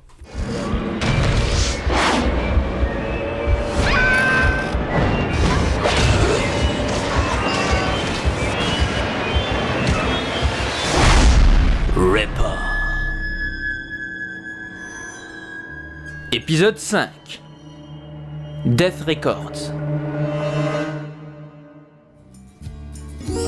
Don't you hear my call from you many years away? Don't you hear me calling you? All your letters in the sun cannot heal me like your hand. For my life still ahead, pity me. C'est génial, t'as vraiment un truc. C'est vrai? Vous trouvez? Je vais être très clair avec toi. À chaque fois que j'accepte de recevoir de belles poupettes en audition dans mon bureau, c'est uniquement pour... tu vois? Oui, j'ai compris, merci. Pour leur montrer mon instrument. Oui, alors je vous confirme que j'avais déjà compris, mais moi je suis là pour... Je sais pourquoi t'es là, ma jolie. Tu te dis que chez Death Records, on ne fait que de la musique de qualité, mais sans jamais négliger le public. Et tu te dis que si par chance on acceptait de te signer, ce serait le début d'une immense carrière pour toi, non ? Plus ou moins, oui. Vous savez, la musique, c'est mon rêve. Eh bah tu sais quoi ? Ton rêve, j'ai bien envie de l'exaucer. Sérieusement ? Même si je couche pas avec vous ? Ouais. Mais va quand même falloir faire quelque chose pour moi. Quoi ? À partir de maintenant, tu oublies les artifices magiques. D'ailleurs, c'est quoi que tu utilises ? Un charme de sirène, non ? Je vois pas de quoi vous parlez. T'es bien gentil, mais on me la fait pas. Si tu veux bosser avec moi, la magie c'est terminé. Finito. La magie c'est terminé ? Il t'a dit ça comme ça ? Oui, il m'a dit qu'en 20 ans de carrière, il avait vu défiler beaucoup de gens qui se faisaient aider de la magie, et apparemment qu'il savait déceler qu'il y avait du potentiel malgré le sort. C'est dingue. Vous en pensez quoi, vous ? Je trouve ça injuste. Ça veut dire que n'importe qui fait un petit tour de magie là peut devenir star de la chanson. Oh là là, attention, vous allez fâcher Rupert. Mais pas du tout. Mais ça vous étonne pas qu'un simple producteur de musique trouve normal l'utilisation de la magie ? Comme si tout le monde était au courant. Merci Ethan, c'est surtout là que je voulais en venir. J'ai eu l'impression que l'occulte était finalement assez répandu dans cette boîte. Bon, mais après, il s'est passé quoi ? Bah justement, après c'était encore plus bizarre. Je t'en prie, ma petite Paige. C'est par là. Ok, mais j'ai pas compris. On va voir qui exactement. Eh ben mon patron, le big boss de la boîte. Tu vas voir, il est génial. Et il t'y a rencontré tous nos futurs artistes. Allez, assieds-toi, il va arriver. Ah d'accord. C'est joli cette chaise. En fourrure ? Merci, j'adore la fourrure. J'en mets sur pratiquement tous mes meubles. Ah ! Paige, je te présente Discos, le PDG de Death Records. Leur patron, c'est un démon ? Oui, un gros truc entièrement permanenté qui porte un slip réfléchissant et des cornes immondes. J'ai eu très peur quand même. Attends, c'est un démon qui dirige la maison de disques. Et après on s'étonne qu'il y ait que de la merde à la radio. Attends, mais je comprends pas, il t'a fait quoi ? Comment t'as fait pour t'enfuir ? M'enfuir ? Mais t'es fou, il m'a proposé un contrat de 3 albums. Attends chérie, tu vas quand même pas signer avec un démon ? Oh là là, tout de suite les amalgames. Disco, c'est un démon, donc forcément, il est dangereux. Eh bien, figure-toi, mon petit Fifi, qu'il est très aimable et très charmant, et que j'ai rendez-vous avec lui demain pour signer mon contrat. Paige, je trouve ça très chouette ton ouverture d'esprit, hein, mais avoue qu'un démon à la tête d'une grande entreprise de divertissement, bah ça vaut peut-être le coup de creuser un peu quoi, pour être sûr qu'il n'y ait pas de danger. Ah exact, merci Rupert. Donc c'est décidé. Demain, je t'accompagne à ton rendez-vous, et pendant ce temps, Ethan et Rupert, vous fouillez l'immeuble de Death Records pour vérifier qu'aucune activité maléfique ne s'y déroule.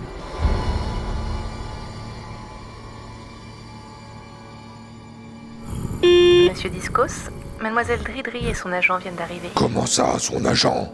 Richard, tu m'avais dit qu'elle n'avait aucun entourage. Bah, je sais pas, c'est ce qu'elle m'a dit. Bon, faites-les entrer.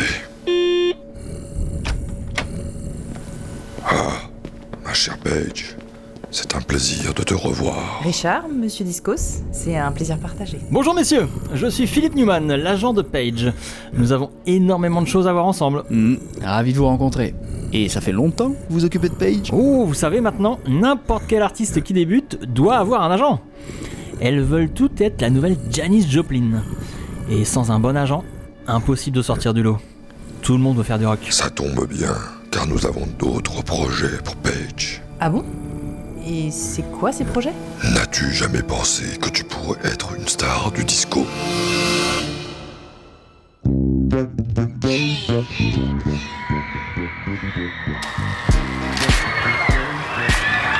Merci beaucoup. Mais on est un peu pressé, on a rendez-vous avec Mick. C'est quel étage déjà ? C'est au 12e étage, couloir de gauche. Merci, vous êtes formidable. On redescend tout à l'heure pour signer les autographes. Bouge pas toi. C'est qui ce Mick ? Bah j'en sais rien, dans une grosse boîte il y a toujours un Mick. C'est n'importe quoi ce plan Ethan. On va se faire choper et mettre dehors, c'est évident. C'est impossible, le sort va tenir toute la journée. On est leur sosie. T'as vu dans le hall ? Les gens pensent qu'on est vraiment eux. Je maintiens qu'à sort de changement d'apparence, c'est une idée de merde. Surtout que tu aurais pu choisir d'autres artistes que ces mecs-là. Je suis pas du tout à l'aise avec ces fringues. Tais-toi, on arrive au dernier étage. Si Disco a des trucs à planquer, c'est forcément par là. Hey, salut les gars, vous vous rappelez de moi ? Mick, on s'était vu au concert de Los Angeles. Ah oui, bien sûr. Comment ça va ? Super. Les gars, je vous présente mon collègue Glenn.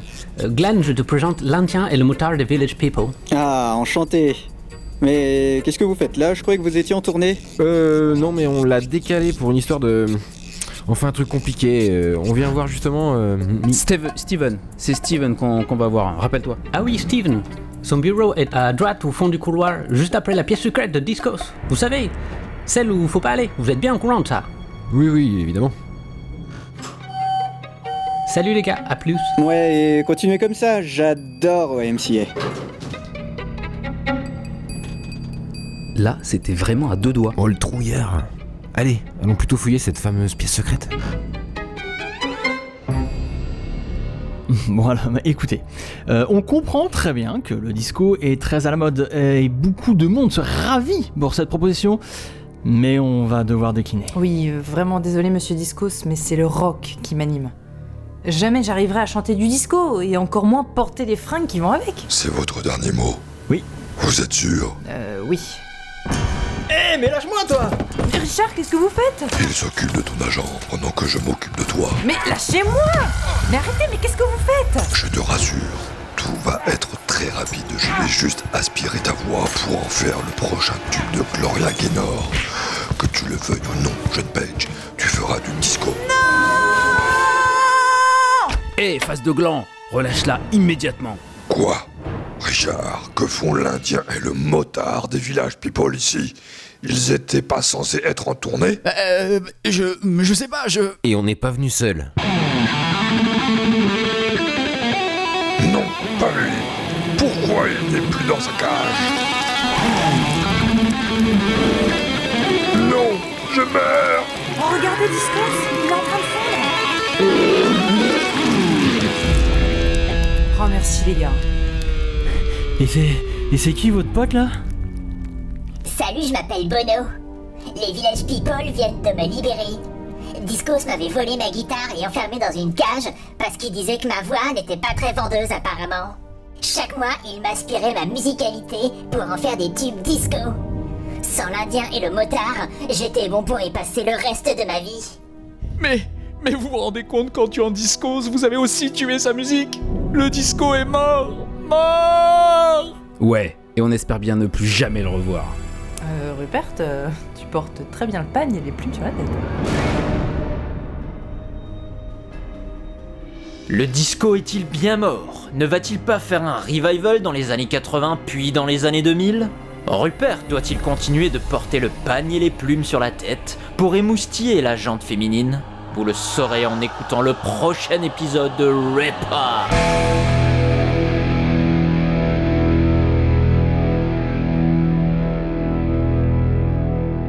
Ah bah voilà, alors c'est ce que je vous avais dit, c'est le meilleur épisode. Vous saturez comme des gros cochons, c'est scandaleux. La scène de l'ascenseur, génial. Super, moi c'est ma préférée. La scène de l'ascenseur, c'est ma préférée. Donc ouais, voilà, très bon épisode de Ripper. Enfin voilà, de notre point de vue à nous, hein, pas du tout objectivement, c'est le objectif. Vous inquiétez pas, il reste plus que 7 épisodes. On va maintenant passer à l'autre rubrique préférée. Il n'y a que des rubriques préférées de nos auditeurs et auditrices. C'est pour ça qu'il y a autant d'auditeurs en live qui nous écoutent. La rubrique Si t'aimes Buffy, tu vas aimer ça. Les vrais qui sont sur le Discord. You're English, right? Yeah. I've seen every episode of Doctor Who. For God's sakes, Andrew, you've been in here for 30 minutes. What are you doing? Entertaining and educating. Well, why can't you just masturbate like the rest of us? Alors, tiens, Riley, on va commencer par vous. Qu'est-ce que c'est Est-ce que vous avez un site Buffy, tu vas aimer ça? J'ai ramené une bande dessinée. Ouh là là! Ah, il va la chercher. Il va la chercher. Il a une gravure. Parce que c'est important de la montrer. Montrez bien. Podcasts audio. Montrez bien au micro. Montre-la bien au micro. Magnifique couverture. Mais bien devant le micro. Que ça fasse bien. Les gens le voient du coup. Ah oui. Oh, elle est magnifique. Seulement si tu le mets devant le micro. Voilà, c'est bien. Elle est brodée, il y a de l'or et tout, c'est magnifique. Ça s'appelle This Savage Shore. C'est un comics publié par iComics, écrit par Ram 5, je crois qu'on dit. Et Kumar, attendez, j'ai son nom. Sumit Kumar, qui est le dessinateur, c'est extrêmement bien dessiné. C'est en fait, ça raconte l'histoire à l'autre bout du monde, donc en Inde, entre des vampires issus de l'Europe. Qui vont affronter le folklore, finalement, un démon de cette région hindoue, et en plein milieu du XVIIIe siècle. Et donc ça parle surtout ça dénonce surtout le colonialisme, ça nous présente des mythes et des légendes hindoues, et ça les confronte à des croyances occidentales, chrétiennes, c'est hyper intéressant. Le héros, c'est un vampire. Et qui va donc, à travers son regard, on va découvrir tout ce monde. Il y a tout un côté aussi épistolaire avec des lettres qui sont écrites, je rappelle, 18e siècle, il n'y avait pas de Twitter. Il n'y a pas TikTok. Il n'y a pas TikTok. Excellente BD, je vous en dis pas plus. Pour tout vous avouer, je l'ai pas terminé encore, donc je vais pas aller plus loin que ça. Mais j'ai vu la fin, tu vas chialer. Hein. Ouais, il me semble. En tout cas, je suis bien pris dedans. Le héros est assez génial. C'est pas Spike non plus, c'est pas Angel, c'est une autre version de vampire quand même. Beaucoup plus torturé, beaucoup plus. Plus torturé que Spike. Oui, en quelque justement, parce que le fait qu'on ait toutes ces séquences de lettres, où il lit des lettres, où il envoie des lettres, il reçoit des lettres, ça forcément, il y a tout un côté romanesque qu'il n'y a pas dans Buffy. Mais qu'est-ce que t'entends par il est pistolaire? Eh bien, il est plutôt... il est plutôt piste ou stolaire? Il est un peu estropié de l'œil, quoi. C'est le même genre de choses. C'est une vanne de Big M. Évidemment. Fallait sans doute... Merci Big M. This Savage Shore Comics, c'est une histoire complète en une seule BD pour une fois. Hein, et ça, c'est à noter. C'est vrai. Donc, et là, pour le coup, hyper original. Là, tu m'as chopé. Alors, moi, je vais vous parler, mon Steam Buffy, ça va être un film de 2006 qui s'appelle Southland Tales. Oh non, ça y est. Épisode 51, il fallait qu'il le fasse. Eh ben oui, j'étais obligé de parler de ce film que j'adore. Donc, très peu de liens avec Buffy, hormis son actrice principale, qui n'est autre que Sarah Michelle Gellar. Donc Southland Tales, c'est un film de Richard Kelly, le réalisateur du culte Denis Darko. Et c'est un film donc d'anticipation où un monde un peu en fin de vie, à cause de diverses crises climatiques, économiques et sociales, risque à tout moment de basculer dans le chaos. Sarah y incarne Krista Now, une ex-pornstar qui se lance dans une carrière multiplateforme à base de talk-show, de boissons énergisantes, de musique, de cinéma, de science-fiction. Enfin, elle a écrit même un film. Elle a écrit un scénario de film de fin du monde avec son nouveau mec qui est The Rock. Lui-même, il est marié avec la fille du président des États-Unis. D'accord. Et attention, c'est pas fini, c'est de pire en pire. Et lui, il est amnésique après une explosion qui aurait dû le réduire en tout petits morceaux. Bon, j'arrête là le pitch. Vous avez compris, c'est un peu compliqué. Non, mais surtout que là, j'ai dit à peine 10% du film, quoi. D'accord, ça a l'air bien. Il y a beaucoup de choses dans ce film. Il y en a même de trop. C'est n'importe quoi. On dirait, c'est un peu n'importe quoi. Il y a des néo-marxistes, il y a un savant fou, il y a des jumeaux diaboliques. Il y a vraiment plein de choses. Et c'est des choses que je vais vous laisser découvrir tout au long des 4 ou 5 visionnages que vous ferez de ce film. Parce que comme Denis Darko, et encore plus que Denis Darko, il faut voir ce film plusieurs fois si on veut avoir une chance de Et il y a plusieurs montages aussi. Et voilà. Donc, et là, je voulais on y revient. Parce que ce film a une histoire assez fascinante. Ce film, donc 2006, Déjà, c'est l'année où tu as rencontré Sarah Michelle Gellar. T'allais en parler, pardon. J'allais évidemment pas en parler, mais si, mais t'es obligé d'en parler. On peut en parler, j'adore en parler. Ce film est sélectionné au Festival de Cannes. Et donc, Sarah vient présenter le film. Et moi, comme je travaillais à cette époque-là pour le festival, j'ai eu l'honneur d'avoir Sarah en face de moi. De loin, à combien de mètres? On était à 5 mètres. Ah, quand même. Ah ouais. Donc c'est là où elle t'a remarqué? Elle m'a vu. Sarah. Enfin, bref. Elle a entendu que ta voix, forcément. Elle m'a regardé. Donc elle vient dans le prochain podcast. Avec Léa. Ouais, c'est ça. Non, mais voilà, donc oui, donc elle vient à Cannes, présentation à Cannes, sauf que la projection est un échec total. La critique démonte le film. Merde. Les gens se cassent, huent le film, enfin ça va pas du tout. Et le studio refait un montage pour la sortie cinéma. Il y aura une sortie vraiment pas beaucoup de copies. Il y a 20 minutes qui sont enlevées au montage. Le film ne sortira même pas en France. Enfin, moi, je me rappelle, c'est un film que je voulais voir. Donc, j'avais dû télécharger des copies allemandes. Enfin, c'était scandaleux. Et là, il s'est passé un truc super dernièrement. C'est que... Parce que moi aussi, je vais montrer un truc au micro. Ah bah oui. Ah oui, il est magnifique. Arrow Video, un éditeur de DVD, de Blu-ray anglais, a sorti Southland Tales, enfin un combo de Blu-ray, 2 Blu-ray et les 2 versions du film. La version de 2h40, le montage cannois, et la version de 2h20, le montage cinéma. Alors, est-ce que t'apparais dans le montage cannois ou pas? Est-ce que j'apparais dans le montage Est-ce que Canvas? tu apparais dans le montage J'apparais. Et non, bien sûr que non. Non, parce que le film était fini au moment de. Ah, mais oui, c'est cool. Ouais, Ah oui, non, bah, c'est dommage. Il est court, c'est vrai. Et voilà. Donc là, vraiment, on s'éloigne de Buffy parce que voilà. Mais c'est si on s'intéresse à Sarah Michelle Gellar qui est formidable dans ce film, on peut revoir plusieurs fois ce film parce que voilà, le montage canois est personnellement mon préféré parce que il est tout aussi incompréhensible que l'autre montage, mais il est plus beau. Il est beaucoup plus beau, plus contemplatif. Ah oui. Est-ce que il y a vraiment des grosses différences du coup entre les deux? Des grosses différences, non. Juste des scènes en plus. Non, il y a des scènes en moins. Il y a des scènes en moins dans la version cinéma. Et surtout, il y a des obsessions de vouloir raccorder des événements entre eux. Sauf que d'expliquer pourquoi tel personnage va à tel endroit. Au milieu d'un pataquès incompréhensible, en limite on s'en fout. Donc c'est pour ça que je préfère ne pas savoir pourquoi ce personnage est là, mais être au milieu d'un film d'une atmosphère cohérente et d'un film beau et envoûtant et tout ça. Et c'est pour ça que je préfère peut-être un film un peu moins compréhensible, mais beaucoup plus beau.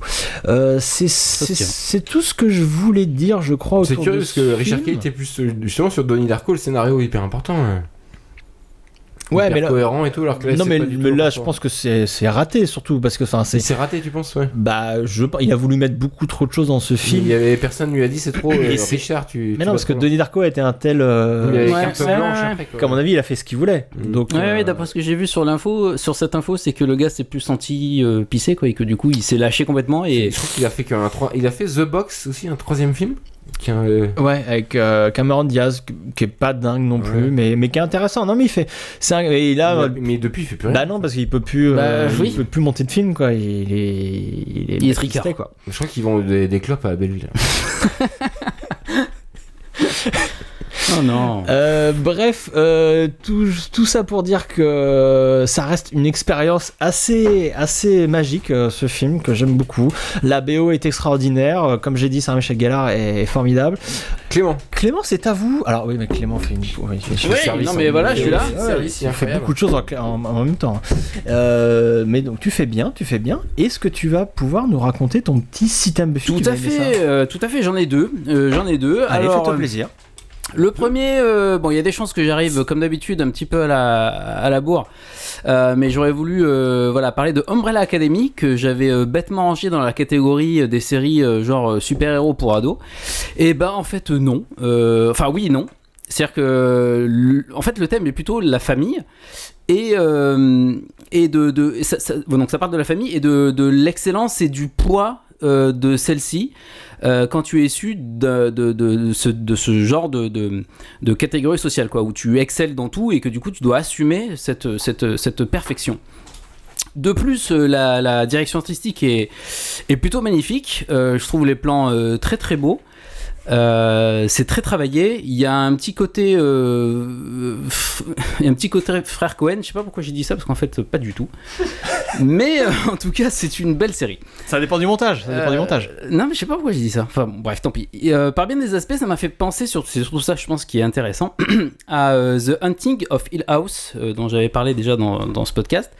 Et pour moi Umbrella Academy ce serait un peu The Hunting of Hill House à la sauce X-Men mis en scène par Tarantino. Voilà, je sais, ça a l'air un peu compliqué, mais en tout cas, c'est du bon. Umbrella Academy, c'est ça? Umbrella Academy, ouais. Je sais que, voilà, tu m'as dit que c'était un comics à la base, cher Riley. Moi, j'ai lu le comics, ouais, mais j'ai pas vu la série. Et peut-être qu'il vaut mieux pas lire le comics avant de voir la série. Je sais pas, du coup. Mais moi, je suis pas très fan du comics. D'accord. Mais peut-être c'est mieux en série, du coup. Bah, du coup, je sais pas. Alors mon deuxième c'est une chaîne YouTube, une fois n'est pas coutume je vous recommande un YouTuber et il s'appelle Oral Notes, alors je sais pas si je le dis bien, Oral Notes. Ce YouTuber c'est spécialisé dans la parodie dans le détournement de Star Wars. Il a fait plein d'autres trucs mais ses vidéos les plus célèbres c'est celle-là et j'aurais voulu vous en parler parce que j'imagine que vous connaissez Le Grand Détournement, La Classe américaine, Michel Avnesius, tout ça Et bah le gars a fait pareil avec Star Wars, c'est-à-dire que le montage, il n'y a pas de gag à proprement parler dans les vidéos, mais les détournements la synchronisation labiale est extrêmement bien faite, c'est-à-dire que chaque réplique sonne comme est dite avec un vrai gag, et c'est surtout très bien écrit. Il a réécrit tout Star Wars. C'est très drôle. Moi, je passe des soirées à me pisser dessus devant Oral Notes, donc je voulais en parler. Est-ce qu'on laisserait pas nos amis tranquilles ? Il serait temps, ouais. Parce qu'on les a beaucoup dérangés. On les a beaucoup dérangés ce soir à aller sur différentes chaînes, différentes vidéos YouTube, sur le Discord, sur le tout ça. C'est vrai. Merci beaucoup. Merci d'être là, aux quelques courageux, les warriors. Ouais, merci. Qui nous ont réussi à nous suivre pendant cette soirée très compliquée. C'était une épreuve, hein, comme d'habitude, une aventure, hein, suivre ce podcast. Oui, mais cet épisode nous apprend que dans la douleur, on apprend des trucs. On apprend des choses. Mais aussi, merci aux auditeurs qui nous écoutent. Merci beaucoup. Pas en direct, mais qui sont là jusqu'au bout aussi. Merci à vous. Normalement, vous allez avoir une belle version du podcast propre de ce podcast qui a été très compliqué à enregistrer. On vous fait à tous de très gros bisous. On vous dit à la prochaine. N'hésitez pas à nous commenter, à vous dire ce que vous avez pensé, à nous dire si on a dit de la merde ou pas, parce qu'on n'est pas à l'abri. Voilà, n'hésitez pas. Et on vous dit à très vite donc pour un épisode de la saison 1. Ça y est, on a fini. Allez, on reprend à la saison 1. Allez, avec j'espère un invité. Avec un énorme invité alors. Et on vous dit on vous fait un gros bisou. Des très très gros bisous. À plus. Gros bisous. Ciao. Salut.